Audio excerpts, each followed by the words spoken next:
Mas como posso aprender a amar os meus irmãos?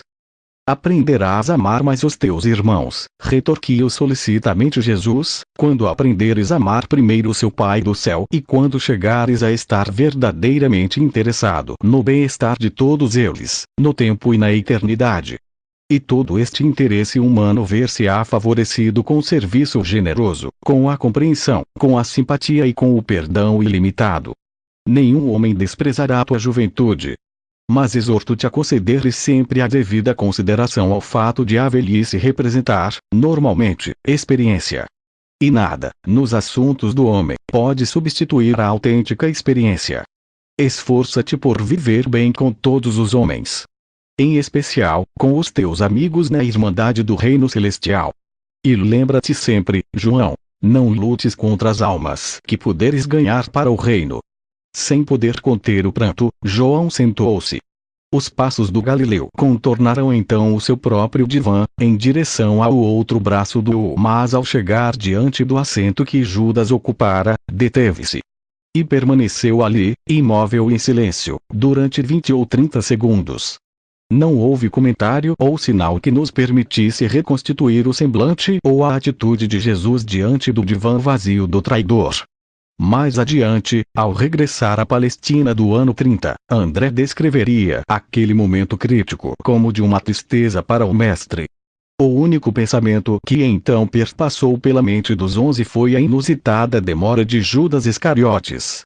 Tinham acontecido tantas coisas desde que Judas desaparecerá da nossa vista, acrescentaria o chefe dos apóstolos, que chegamos até a esquecer-nos dele. No fim desse breve período de reflexão, Jesus de Nazaré avançou mais um pouco, detendo-se em frente do aguerrido Simão, o zelota.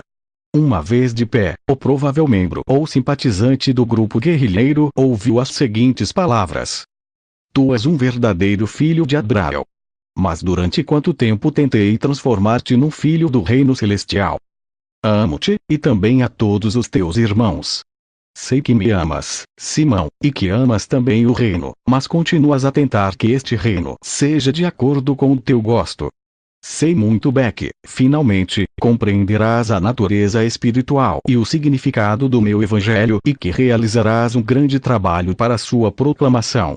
Mas estou preocupado pelo que te possa acontecer quando eu partir. Alegrar-me-ia saber que não duvidarás.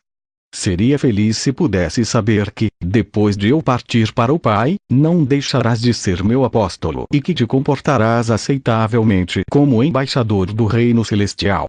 O ardente patriota não hesitou na sua resposta. Mestre, não temas pela minha lealdade. Virei as costas a tudo para poder dedicar a minha vida à implantação do teu reino na terra e não falharei.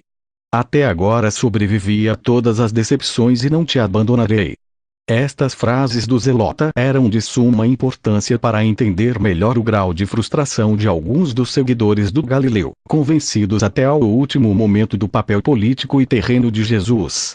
Mas ainda haverá tempo para aprofundar este espinhoso assunto, tão escassamente tratado pelos evangelistas. Ao ouvir tão veemente afirmação, o mestre retorquiu com alguma crueza. É realmente reconfortante ouvir-te falar assim num momento como este. Mas, meu bom amigo, ainda não sabes do que estás falando. Nem por um momento eu duvidaria da tua lealdade ou devoção. Sei que não vacilarias em seguir em frente na luta e em morrer por mim, como também estes. Um murmúrio geral de aprovação interrompeu as palavras de Cristo. Mas não se exigirá isso de vós. Disse-vos repetidamente que o meu reino não é deste mundo e que os meus discípulos não terão de lutar para levar a cabo a sua implantação. Disse-vos isso muitas vezes, Simão, mas não quereis encarar a verdade. Não estou preocupado com a vossa lealdade para comigo ou para com o reino. Mas o que fareis quando eu partir e por fim vos perceberdes de que não compreendestes o significado dos meus ensinamentos e que tereis de ajustar os vossos conceitos errôneos a uma outra realidade? Simão tentou falar. Mas Jesus continuou. Nenhum dos meus apóstolos é mais sincero e honesto de coração do que tu, mas nenhum estará tão abatido e perturbado como depois de eu ter partido. No teu desalento, o meu espírito morará em ti e estes teus irmãos não te abandonarão.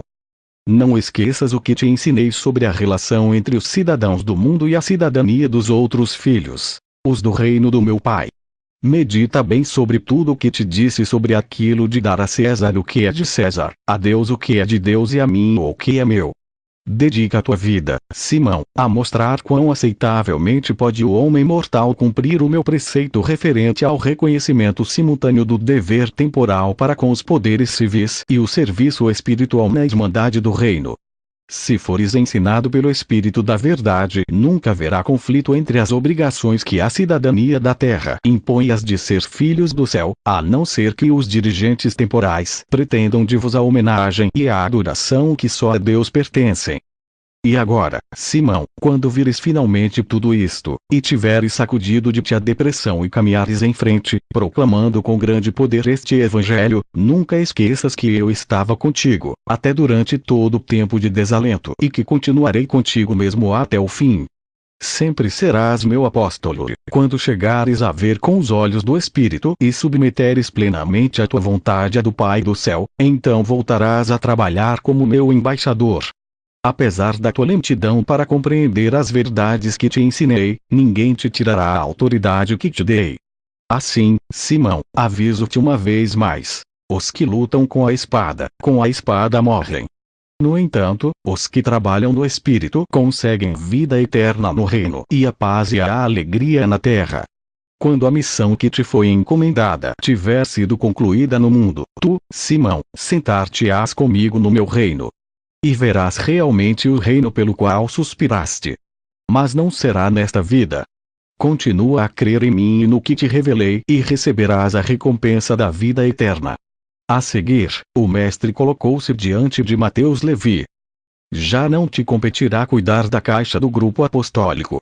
Em breve, muito em breve todos vos dispersareis. Não vos será permitido desfrutar sequer do reconfortante e contínuo apoio de um só dos vossos irmãos. Quando fordes pregar este evangelho do reino, tereis de procurar novos companheiros.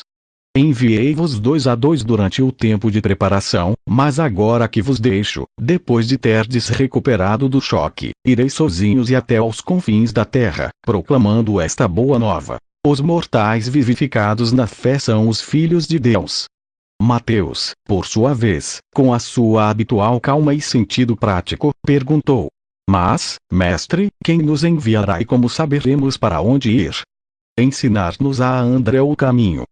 Não, Levi, respondeu Jesus, confirmando assim o que eu já sabia e que deixei bem claro em relatos anteriores. A chefia do irmão de Simão Pedro, André, não vos dirigirá na proclamação do Evangelho. Na verdade, continuará como vosso amigo e conselheiro até o dia em que chegar o novo mestre. Então, o Espírito da Verdade guiar-vos-á até ao estrangeiro para trabalhardes pela ampliação do reino. Muitas mudanças se operaram em vos desde aquele dia, na casa aduaneira, quando, pela primeira vez, começastes a seguir-me. Mas muitas mais virão antes de poderdes contemplar a visão de uma irmandade em que gentios e judeus se sintam em associação fraternal. Mas continua em frente na vossa pressa por conquistar os vossos irmãos judeus. Quando estiverdes totalmente satisfeitos, voltai então com força para os gentios. De uma coisa podes ter certeza, Levi: ganhaste a confiança e o afeto dos teus irmãos. Todos gostam de ti. Um novo e coletivo murmúrio de aprovação sublinhou as últimas palavras de Jesus. Levi, sei das tuas ansiedades, dos teus sacrifícios e trabalhos para manter cheia a caixa. Os teus irmãos não o souberam. E sinto-me contente, apesar de estar ausente o que leva a bolsa, de estar aqui o embaixador do taverneiro, na minha reunião de despedida, com os mensageiros do reino. Oro para que possas discernir o significado dos meus ensinamentos com os olhos do Espírito. E quando o novo mestre chegar ao teu coração, segue em frente. Ele te guiará. E mostra aos teus irmãos e a todo mundo que o Pai pode fazer com um odiado cobrador de impostos que se atreveu a seguir o Filho do Homem e a crer no Evangelho do Reino. Amei-te logo desde o princípio, Levi, como amei estes outros galileus. Sabendo então muito bem que nem o pai nem o filho têm em conta as pessoas, procura não fazer essas distinções entre os que vierem a ser crentes no Evangelho através do teu ministério. E assim, Mateus, dedica toda a tua vida de serviço futuro a mostrar aos homens que Deus não tem em conta a posição das pessoas. Que, à vista do Pai e na irmandade do reino, todos os humanos são iguais, todos são filhos de Deus. Tiago Zebedeu, o irmão de João, aguardava em pé o mestre. Este encaminhou-se para ele, dizendo-lhe: Tiago, quando tu e o teu irmão mais novo viestes uma vez ter comigo, pedindo preferências nas honras do céu, e eu vos respondi que essas honras eram outorgadas pelo Pai, perguntei-vos se seríeis capazes de beber do meu cálice. Os dois respondestes que sim. Se bem que nem naquela altura nem agora estejais preparados para isso, em breve estareis dispostos para tal serviço, devido à experiência que estais a ponto de atravessar. Por aquele comportamento zangaste-te com os teus irmãos. Se ainda não te perdoaram totalmente, fá-lo-ão quando virem que bebes do meu cálice. Seja o teu ministério longo ou curto, conserva a tua alma em paz. Quando vier o novo mestre, deixa que ele te ensine o equilíbrio da compaixão e essa amável tolerância que nasce da sublime confiança em mim e na perfeita submissão à vontade do Pai. Dedica a tua vida a demonstrar afeto humano e dignidade divina combinados. E todos os que viverem assim revelarão o Evangelho, até na forma da sua morte. Tu e o teu irmão João ireis por caminhos diferentes, e um de vos talvez se sente comigo no reino eterno muito antes que o outro,